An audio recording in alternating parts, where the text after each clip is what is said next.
Значи, нашите нашите телевизиски куќи, портали, Нашите медиуми се претворени во дувло на криминал, за да земат некој денар,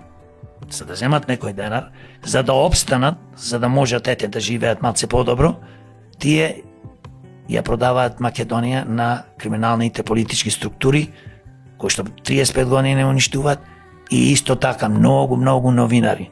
Самите тие ќе се препознат, но само ова порака да пуштам до медиумите. Ако мислат дека се мојкни, ако мислат дека све можат се лажат, еден ден демократи со помош и заедно со народот ќе дојди да ја менаџира Македонија, да ги менаџира општините. Нема да биде секогаш те ова партија, те она партија криминална, 50 градоначалници, 30, 10, 20, ние имаме 70, 60 пратеници.